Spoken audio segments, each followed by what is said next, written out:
Spirit and Truth Media presents episode number 6. We are excited to be together with a brother, a friend.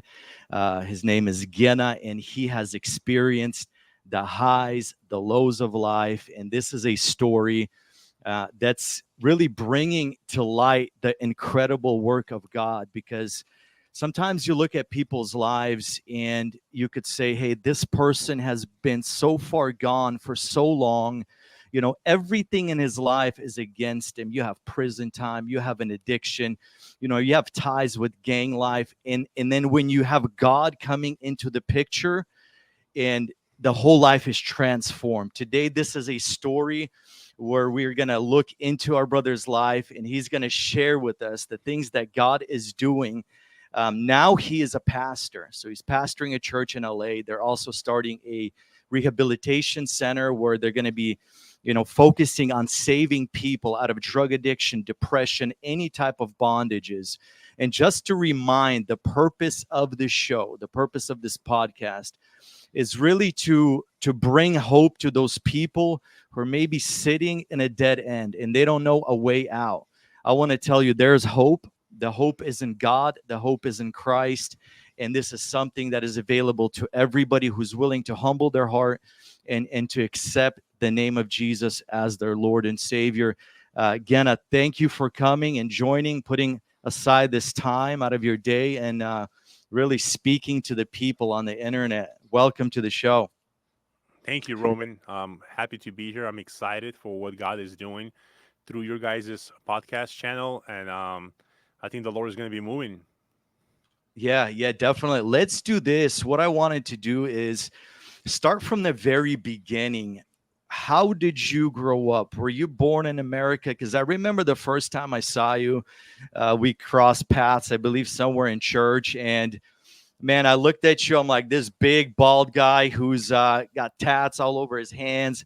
I'm like, this guy's some kind of Russian mobster, And yeah, and so it really, that's not your regular ink. That's stuff, that's prison ink. That's stuff that's not your common tattoos. And so, tell me how your life began and where it ended up leading you after that. Yeah, Roman. Yeah. Well, you know, just to say, first of all, yeah, a lot of times I walk into a church setting and right away I see people, looking at me and I know exactly what they are thinking. Who is this big guy, bald head, tattoos all over him? And then I thank my God that when I started talking to them and they started hearing me speak, they know that the Lord God is in me. But it wasn't always like this, of course, in my life. I was born in Ukraine, the city of Odessa.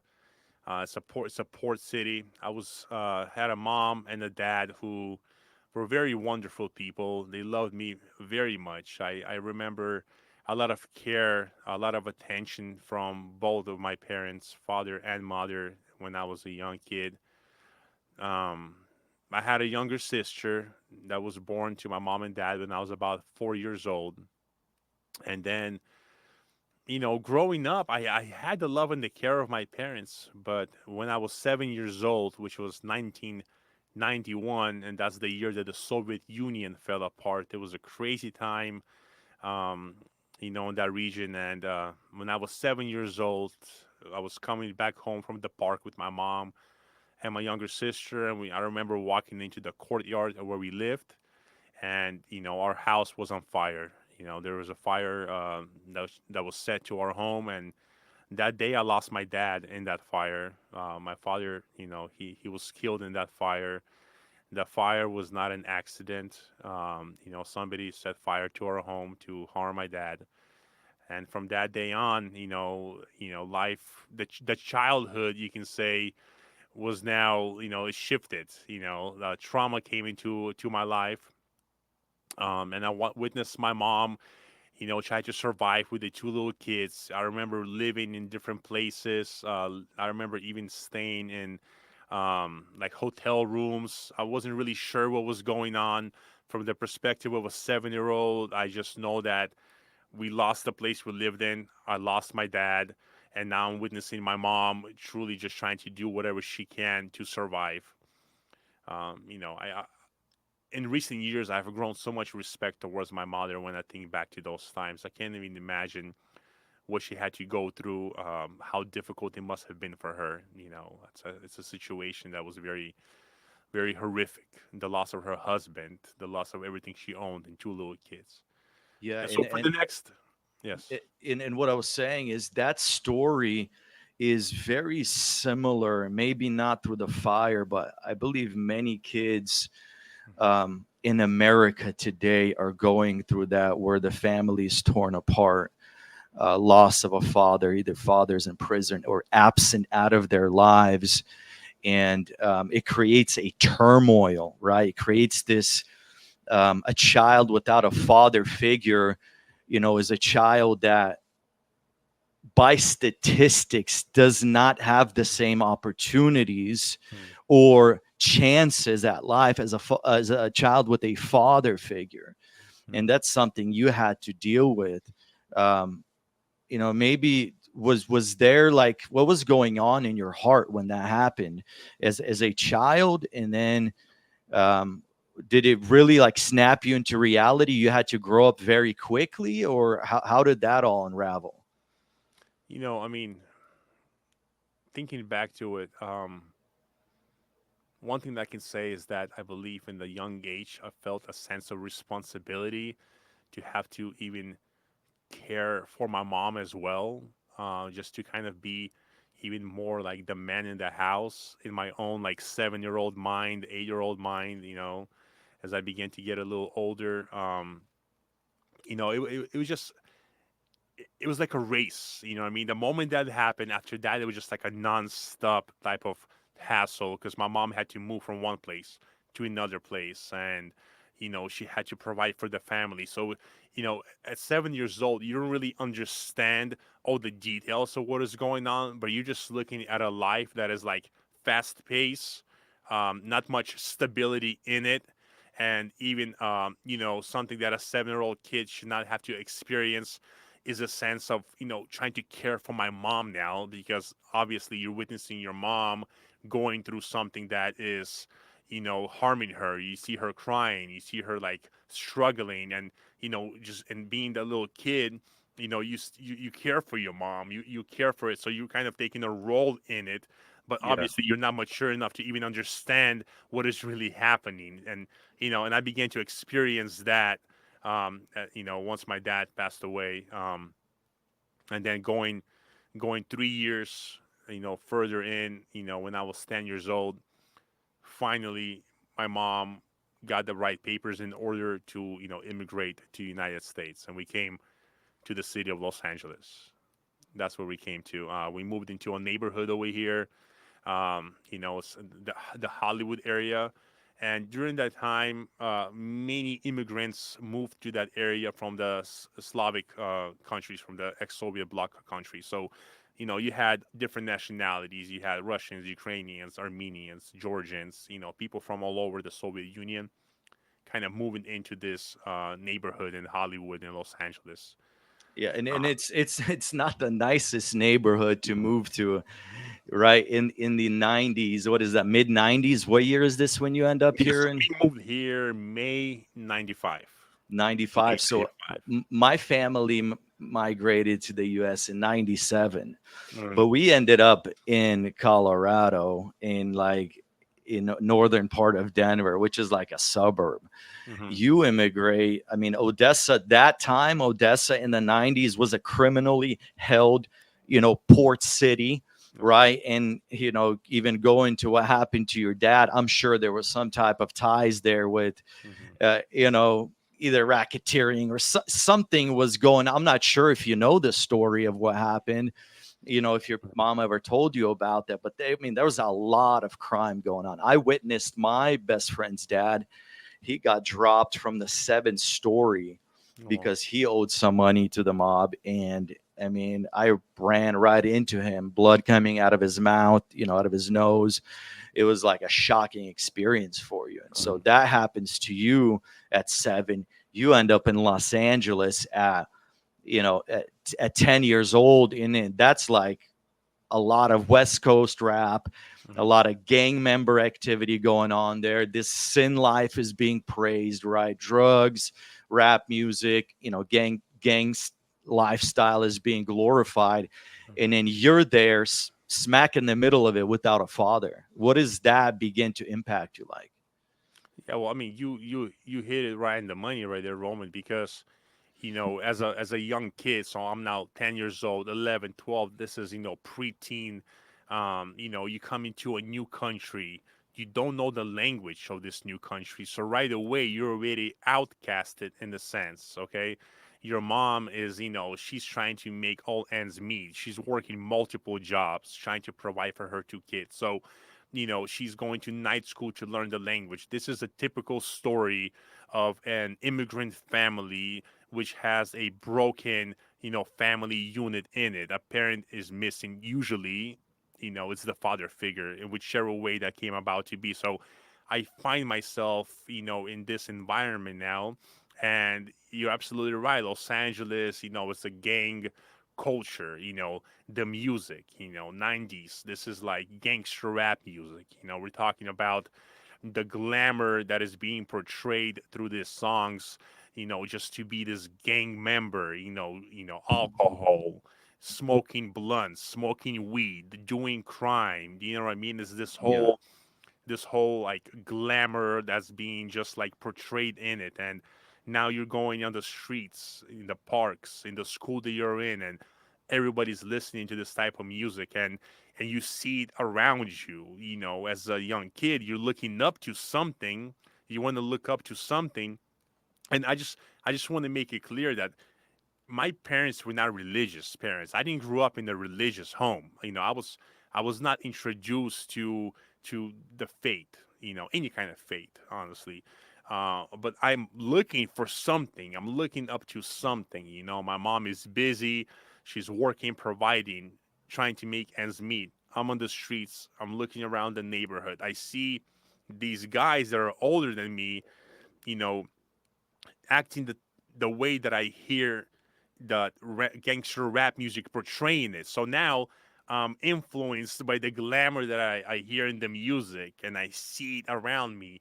And right away, that is my, idea of success in life. That is my idea of respect, of achievement in life, is to be like those people that I hear about in the music, and now that I'm witnessing around me. I mean, that's what I want to be. That's how I understood I need to move forward in life, and that's infused with drugs and crime and everything that goes with it. Man, you're saying a very powerful thought here is the music has something deeper than just sound in it, right? There's a message that works on the subconscious mind, right? Number one. Number two, there's a spiritual like factor or power behind the music, right? And if we can get a little bit deeper into the spiritual side of it, Lucifer, if we look, why does music have such a powerful influence on people? Sometimes you talk to teenagers and they're listening to this music and it's just filled, and it's going in their ears, but it doesn't stop there. It's going deeper into their soul and changing everything within them, just like it did with you. Mm. Lucifer, he is the highest angel at the throne of God, in charge, overseeing the worship, right? He is connected to that power of music in heaven. After that, he is casted down. After the rebellion in heaven, him and a third of the angels are casted down, right, down to earth to reign here. And now he's using music as a powerful force to put people on the hook, right? Especially vulnerable people like you. Like me. I'm one of them as well. Music was such a force that Mm. drove me to do sin and drugs in my life, Mm. right? Just like you. Somebody who's an empty vessel, who doesn't have a role model, doesn't have any goals, somebody who's just a sponge soaking in a teenager, and all of a sudden, bam, he's just hit with this music, right? They're vibing.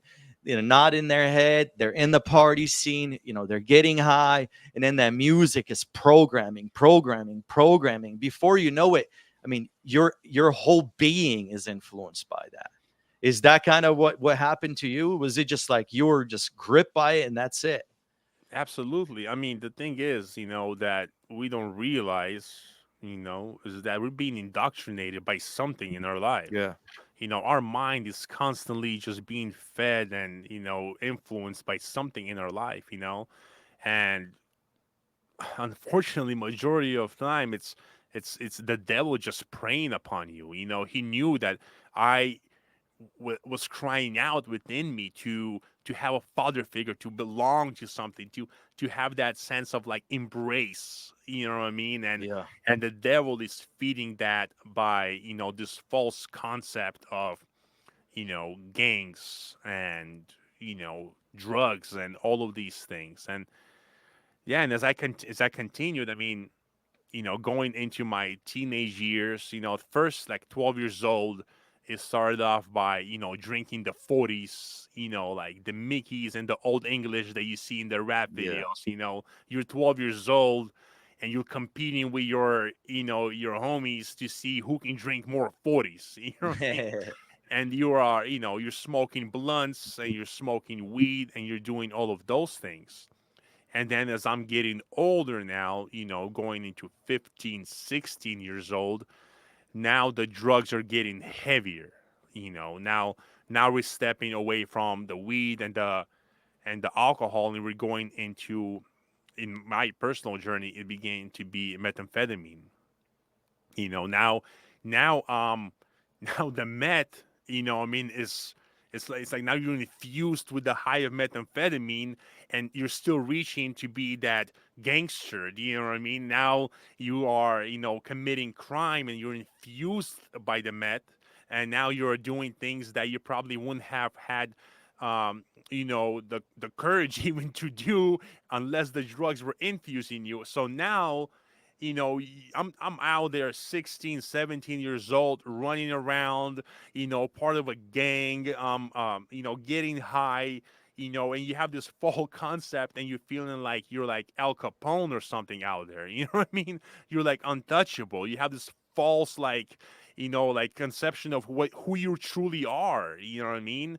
It's like me against the law, and it's this craziness. You know what I mean? That you start living this kind of like, you live in this reality, which is just like it's like insane. Do you know what I mean? And for me, I mean, it began to get really, really crazy, man. Like, I mean, I began to be involved in different crimes. I started running around with a gun. Now I'm there's cars now that you're a little older and you got some ways to make some of this money. Now that's influencing you. Now you got some money, you're running around. Now people are really looking at you. Now you got the younger homies looking up to you. The younger homies like you were just a few years ago. So now you're influenced by this sense of like power and respect, and people are afraid of you. But really, in reality, you know what I mean? Bro, you're a drug addict that's lost and that's being influenced by all this false, like influence that's trying to feed the real need inside of you. You know what I mean? The little kid that is inside of you trying to make sense of life. You know what I mean? And you're so indoctrinated by this now. You're so lied to at this point that it's like, man, there's so much to unravel now there that people wouldn't even know where to start. I mean, my mom, she was just broken over realizing, you know, where her son has like gone, the state that he's in. But I'm out of my house. I'm not at home. Like there's no control anymore. There's no obedience to my parents anymore. In my mind, I'm some type of untouchable gangster. You know what I mean? But I'm just influenced by all these drugs, and at the age of 19, I, find myself in county jail, fighting armed robbery case. I'm fighting an armed robbery case, and you know, somehow I avoided getting in trouble with the law in any real way prior to that. Never really got in trouble like in my juvenile years. But as I turned an adult, right away I caught one case which I got a probation for, and then I am in county jail fighting an armed robbery case, looking at some serious time, and then I'm heading to state prison. And I remember being in the county tank, court tank, and I run into one of my like older homeboys in there, and I'm like ignorant to the whole jail system and to the politics in jail. Like I'm not, I don't know anything about that. All I know is like the streets I grew up on. I run into my older homie, and he's like, "Hey, when you make it inside, the jail, you're gonna have to kind of like tell them now that you run with so and so, and now the whole politics of the prison system, jail system, are coming into play." Yeah, I ended let's up doing, yeah. just wanted to ask a question. So you're at 19. Is this the first crime that you catch? Is this the first case you catch that lands you in the pen, or is there like a step by step snowball effect? I mean, This crime to that crime, and then eventually you're caught. How does that work? And maybe tell me one of those moments. I don't know if you had one of those like sobering up moments where like you're strung out, you're doing something crazy, right? And you're like, whoa, this is real. Like this is no more playing games. Like I'm being mhm. shot at. I'm like, the police are chasing me. Like, was there ever a moment that for a second you understood that the life you're living, it's no longer a game, that it could end really, really quickly? Well, I mean, yes, there was a moment, but in my life, unfortunately, it came much later. Okay. Because even on the streets, we are, there's shootings, there's stabbings, there is, being jumping other people. There is a bunch of crime happening. There is small crimes I got caught for, nothing too significant. I got probation for things like that, a battery charge, which was, resulted in probation. Just a fight in the park, which it was like a drug deal. We got in a fight. The guy ran home, took pictures of himself. Yeah. I never knew that he did until I got the charge in the mail. I had to go to court. But I'm so I'm so like caught up in this whole idea of being this like gangster guy. You know what I mean? That honestly, I haven't had that moment until later on in my life when I'm already doing my second prison term. You know what I mean? Now I've done my 4 years. I got out for 5 months. I mean, just to give you an idea of how long it took for me to really try to have that moment in my life, I did my 4 years. I came into prison. I got sent to a level 2 security yard in California State Prison. For those who know the California prison system, level 4 180 yard being the maximum. I'm on the level 2. This is dorm living, my first term. Yeah. We got yard all day. We're out there. We're drinking. We're smoking weed. Now we got all our homies around us. You know what I mean? I'm like in the rap song now. You know Yeah. what I mean? So I'm not feeling the burn. I'm getting out of prison. I'm sitting outside. I remember in a car with somebody, and I'm like, man, I just want to go back to prison. Yeah. That's how like that's the lie in your head. You're like, I'd rather be in there, man. You know, um, I spent maybe 5 months released from prison until I caught another charge, heading back to prison. Now, certain things took place while I was incarcerated. Riots, things like stabbings, things like that, which actually now led me to be transferred to a level 4 180 design. Now I'm being headed to High Desert State Prison. And when I got to High Desert State Prison, I'm there. Now I'm having thoughts about maybe this whole thing was a bad idea. You know, now I'm seeing people being killed. Now I'm seeing, murder taking place. I'm seeing prison guards shooting people in the head when there's a riot happening. People are dying around me.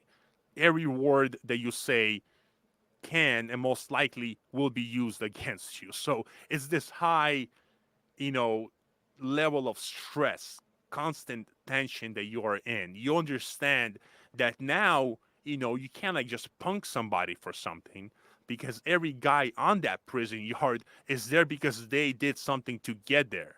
So, you're walking around and everybody is like, "Hey, good morning, how you doing? Okay, excuse me." Because nobody wants to be put in a situation to have to do something, because they understand that everybody there is willing to do something crazy, So you're in a whole different environment now. And now I'm thinking to myself, like, man, this can end really bad. This can end really. This is not a game anymore. This is not a level two. See, a lot of people, they go to these prisons and they go to these low levels, and they're talking about, yeah, I did prison time.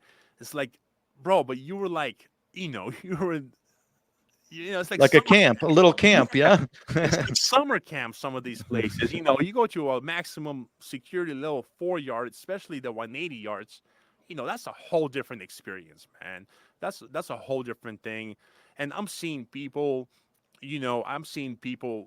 like give up their lives. You know what I mean, for this thing. I'm seeing people. I remember this one guy. He was getting released tomorrow, right? And we are on the prison yard. He's supposed to go home tomorrow, but something had to go down. Somebody had to get whacked, and he was the one that was asked to do it.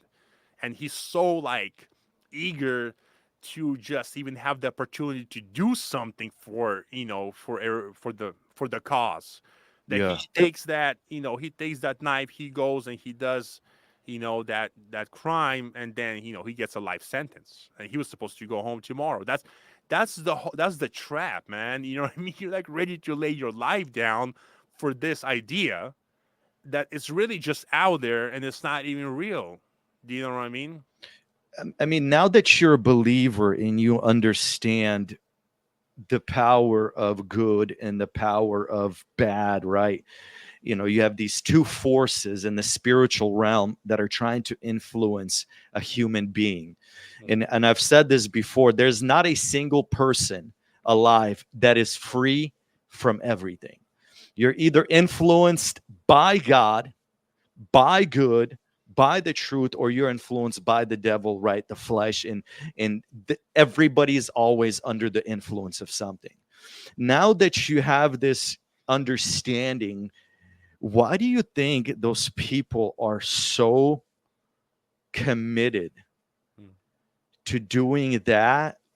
you know you're going tomorrow, you have wife and kids, you're ready to go and live another life, and you're willing to pick up that shank mm. and go do some dirt, right, for somebody else. It's not your problem. Like, why is that? Why do you think that happens to people? Well, look, I mean, the reality is this, is that every human being is created by God. Okay? We're all created by God, and we're all created for a purpose. And the first thing is that for us to be in a relationship with God. And so every person who's missing that relationship, that connection to God, you know what I mean? That like that bridge to him, it has this void within them.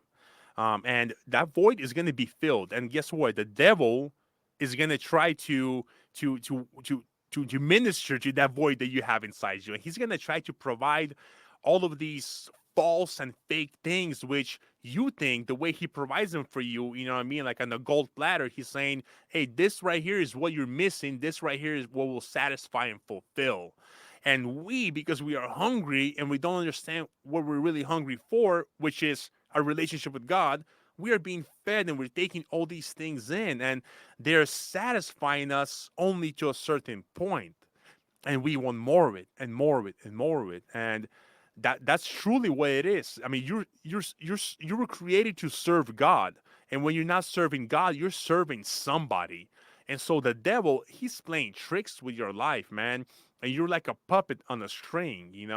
And I remember a few years ago when I'm already out of prison. I'll just tell you this example. I connected with somebody who I did prison time with, and I met up with them, and I just told them, I was like, look, man, I used to serve the devil. I used to play for the dark side, and I'm done with that. I serve a living God now, and that has given me so much purpose. But every person has that void and is going to be fed with something. Yeah, it's you're explaining something. If we could make a parallel to it, it's like, you know, somebody hitting that crack pipe. You know, you hit it once, you got to hit it again, Right. and until you do, you're not going to stop anything. And it's like that same thing. That's sin. You'll never be satisfied by sin, and you'll just, you know, one after another, and it snowballs and snowballs until, you know, people fully lose themselves. They're like savages, they're like animals. I remember myself before, like, God just converted my heart and changed me. You know, I moved on instinct. There was like, there's no more emotion, there's no more, you know, rationality.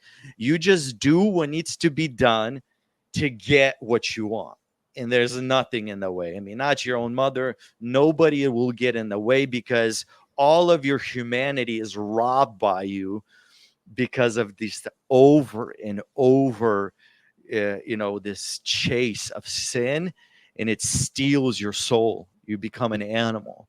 And that's something that people deal with. They don't know how to get out of there. I guess let's go from here. You're doing your second term in prison.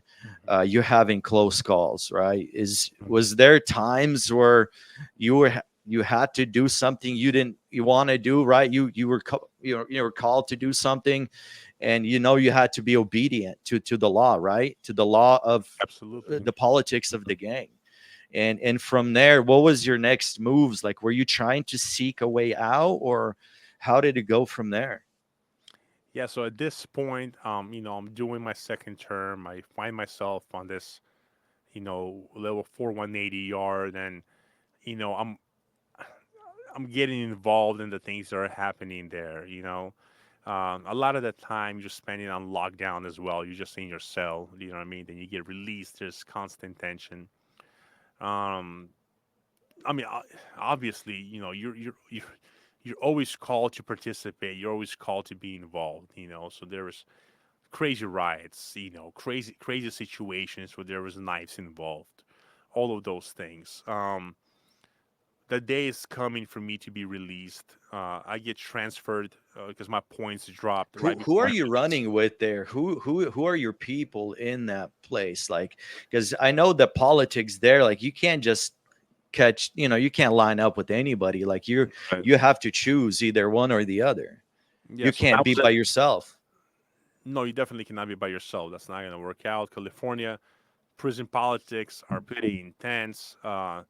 I heard there's been some, changes as of recently of how things work, but I don't really know too much about it now, which I'm thankful for. But when I was doing time, when I was in that court tank and I ran into my older homie, he's like this: when you go into, when you get housed in jail right away, just so you know, we run with the Southerners. Yeah, We are Soreños. So that's who I ran with. That's the group that I was a part of. Very you have to understand too. Very militant structure. Especially when you're on the maximum levels. You know what I mean? Like even when you're locked down in the cell, we are studying. We're doing homework on things. We're learning history. We're learning all kinds of stuff. We're reading books like, by Machiavelli, The Prince. We're reading Art of War. We're reading all these books on how to manipulate, how to strategize.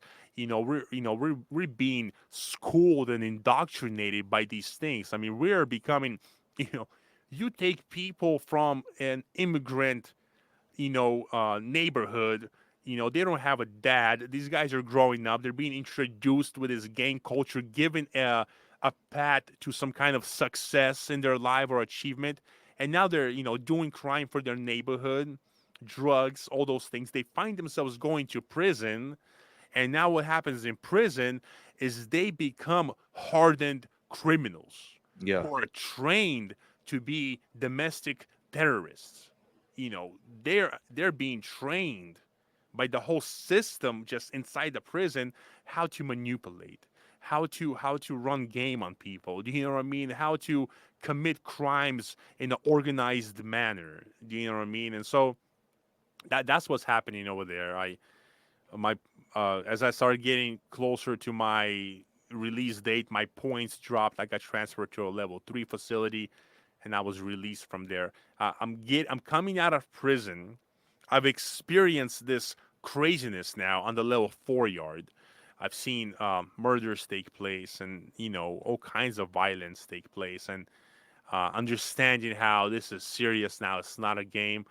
Getting out of prison now, um, and see, one thing that I want to make clear that I forgot to mention, my first prison term.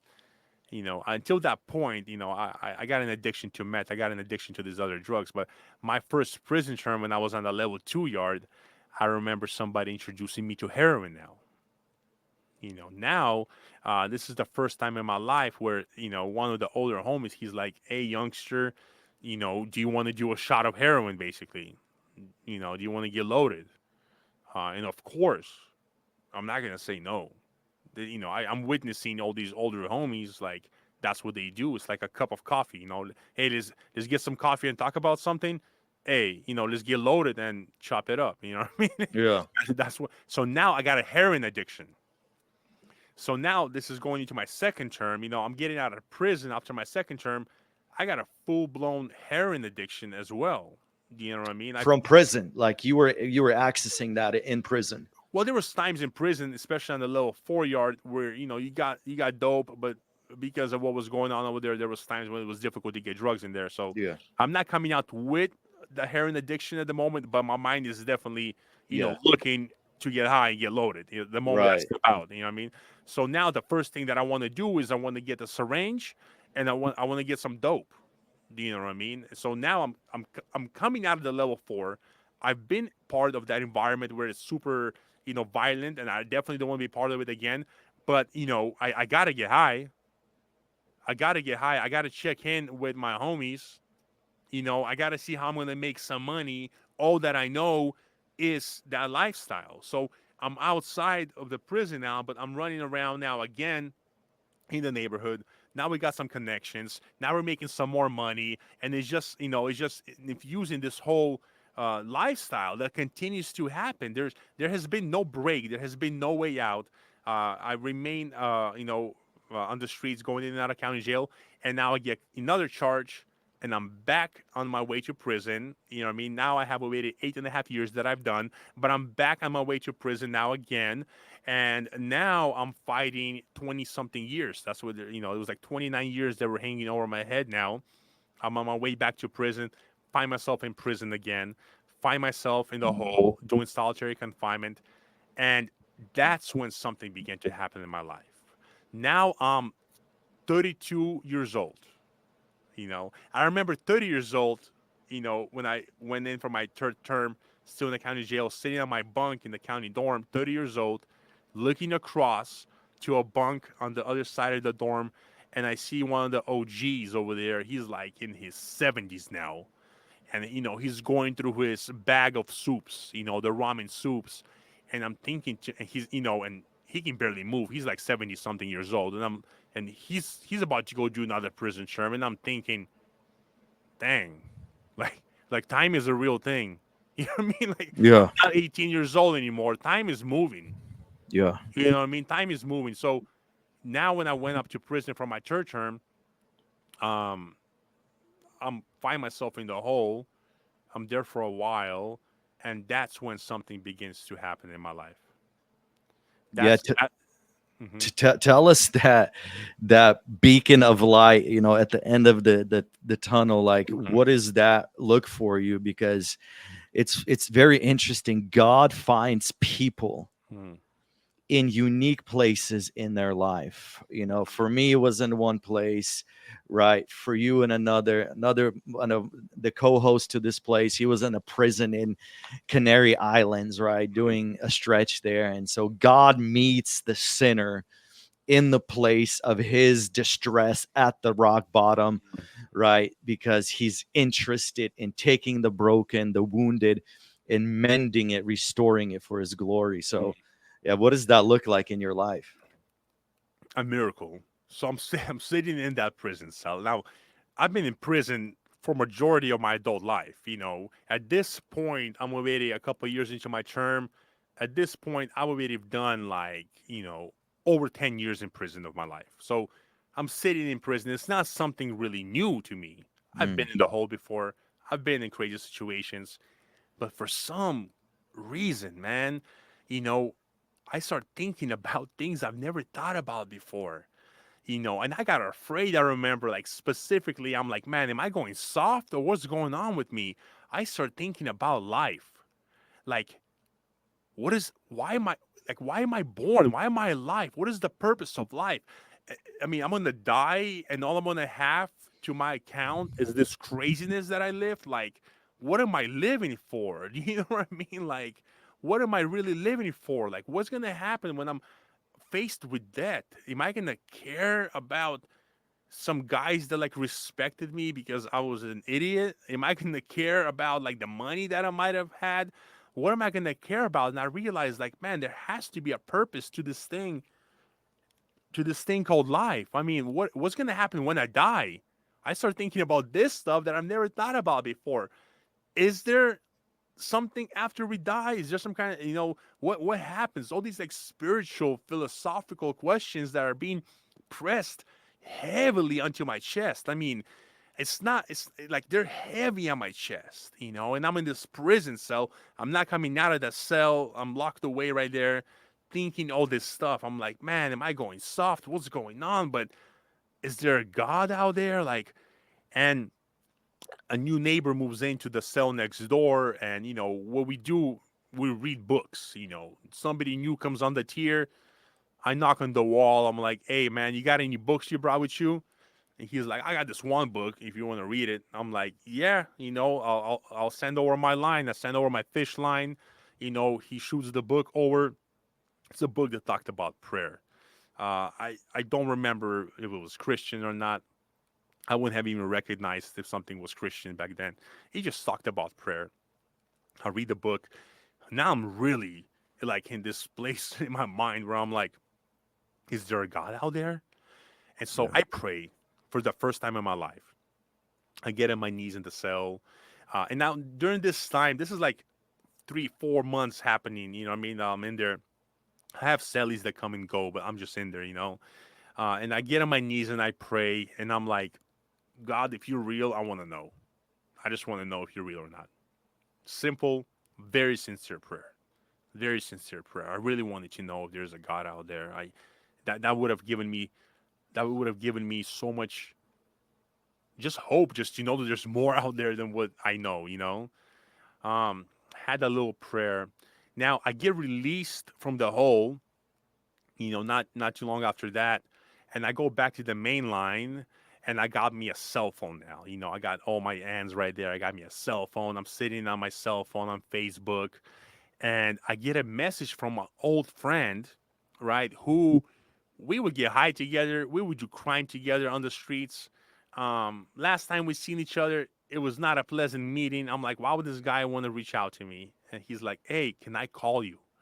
And I'm like, yeah, call me, because when you're in that lifestyle, the only thing that you're thinking about is like, what? How can I benefit from this? What what what, Yeah. what can he do for me right now? So that's really why I was like, yeah, you can call me. Maybe I can get some money from you. You know what I mean? Maybe you can send me Yeah. a package. Yeah, call me, man. Like, what can you do for me? He calls me. He's like, hey, man, I want to tell you that I follow Jesus. Yeah. And to me, that was like, what does that even mean, bro? And he's like, I just want to testify to you. And I'm like, testify, bro? You're not taking me to court. Yeah. He's like, no, I want to tell you what's been happening in my life. And he begins to tell me a story about how certain, chain of events led him to basically give his life to following Jesus. That didn't really mean much to me. I didn't understand the vocabulary, the terminology. Jesus, I don't really know who Jesus is. And then he tells me this. He goes, look, man, for the past 4 months, I've been praying for you, for God to touch your heart. When he said that, man, goosebumps ran across my body. I Yeah. connected that to what was happening to me in that prison cell. And I'm like, hold on. What is going on over here? It's like I've seen like some kind of like supernatural miracle take place before me. And he's like, just hit me up when you get out. Give me a call when you get out. I took him up on that. Got out of prison, gave him a call. He took me out. We were getting coffee together, and I was remember looking at him from the side of my eye, thinking like, "Was the setup? Hmm. Was the cat? Is this homie trying to set me up right now?" And I'm looking at him, and at that moment, man, like God did something. I saw a glow around him, bro. I saw a glow around this homie, right? And I'm like, "What is that?" You know what I mean? And one thing led to another. Got invited to a Bible study. Come to a Bible study. Now, I'm sitting at that Bible study. I'm already loaded. I'm high on heroin. The first thing I did when I got out of prison, I gotta get high. You know what I mean? Yeah. So I'm in that Bible study. I'm on drugs, but now I have that concept of like there might be something out there. So I'm getting high, but I want to have a different life at this point. I feel that there has to be more. I'm sitting on that bedroom or that living room floor, and I'm listening to the pastor of their church, who's an ex-gang member, and he's telling me a story which completely changed my life.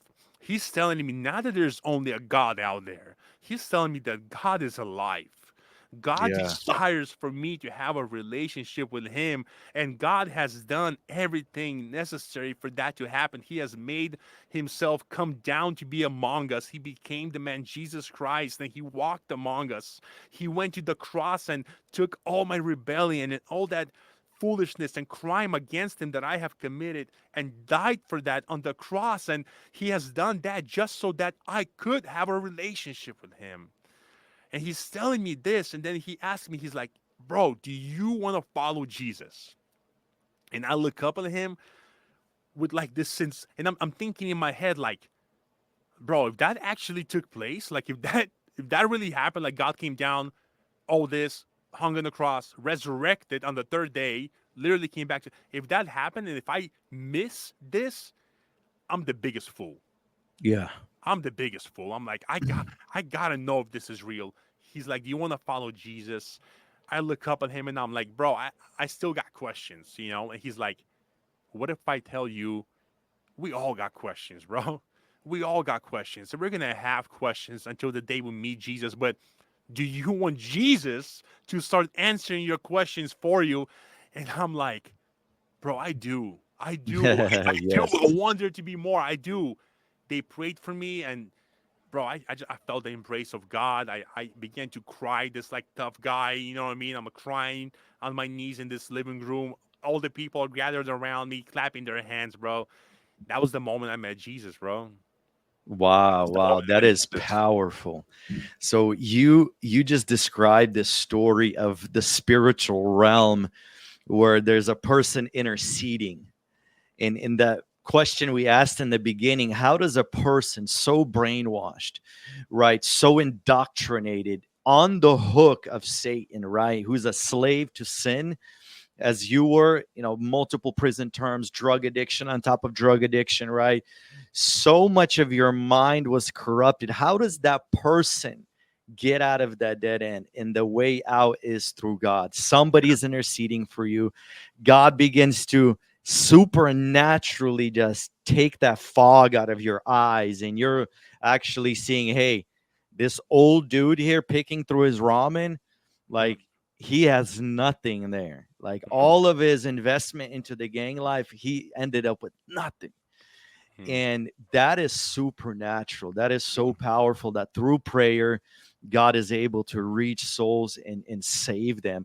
I mean, now you went from that man who just encountering God for the first time.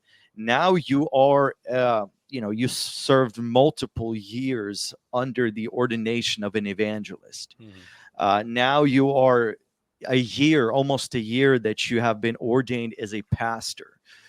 God has done a miracle. He's blessed you with a wife, two children, mm, just so much that is undeserved, and so much that you could have not done it if you were on your own. It's literally a blessing that's unattainable by man itself. Only comes from God.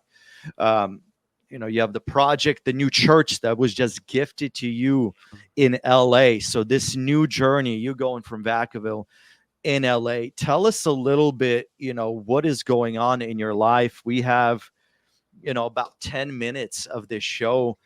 where you're at. How is God moving? I know you're also gifted as a prophet. I mean, God is speaking to you directly with a prophetic ministry. Like, how do you go from that beginning to such a radical walk after Jesus? Man, it has been an incredible journey. You know what I mean? And the whole journey, it hasn't been easy, man, to begin with.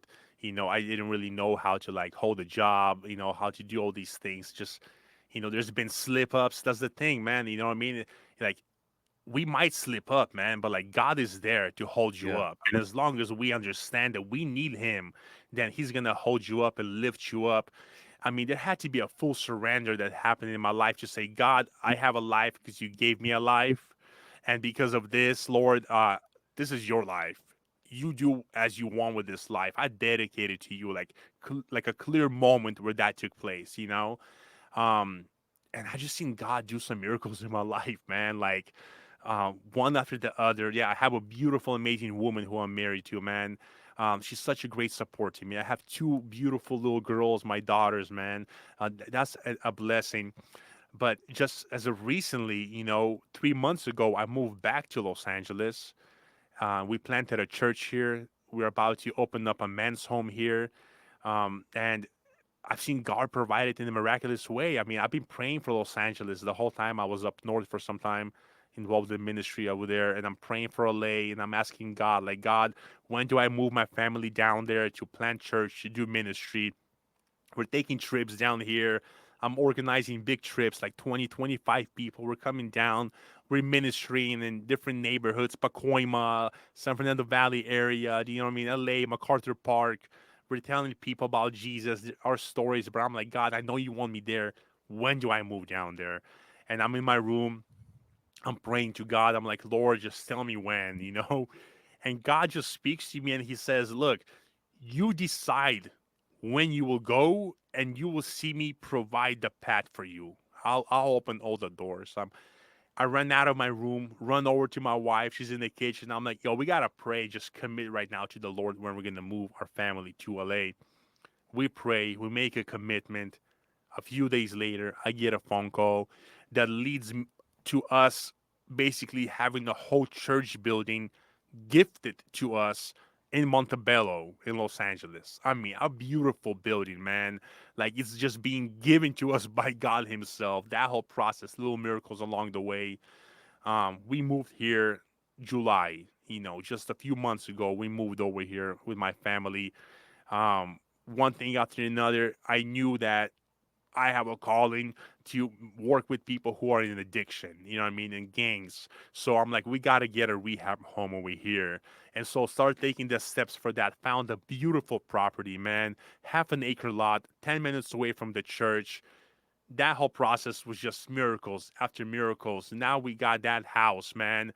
The brothers came down, four faithful men, blessed brothers came down from Sacramento, moved over here, dedicated their time, devoted their time to be ministering in this rehab home. We're about to launch that rehab home October. We're gonna take in students over there, man. I mean, just God has blessed me with a business, bro. Like I remember when I was still a director of a rehab program in Vacaville, we needed to find work for the brothers to do. I found work with this fencing guy. One thing led after another, and now I got a fencing business to where I employ 10 to 12 people on payroll. Do you know what I mean? Is doing great, man. I remember even making like a pact with God. I said, God, if you bless this business, I want to make sure that I always provide opportunity for guys trying to come out of addiction and to change their life. And I've seen God do miracles in that. I've had the company for just over 4 years now. And I mean, we're doing really well, man. We're doing better than contractors who've been around for decades. You know what I'm saying?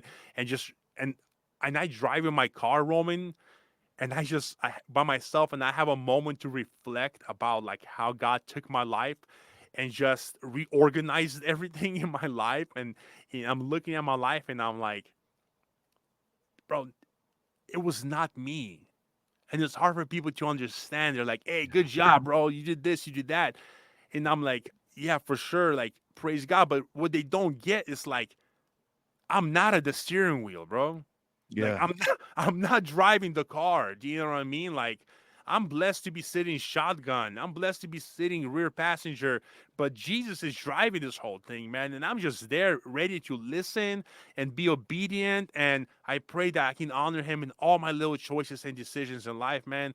I've seen him do something incredible, bro, and I know he's going to continue to do it, man. And I'm just happy to be part of it, man. That's the thing about Jesus. He picks us up, he cleans us up, he takes dead people, makes them alive, and then allows them to be co-workers in what he's doing. Yo, like we're co-workers with the living God, man. And it's absolutely beautiful.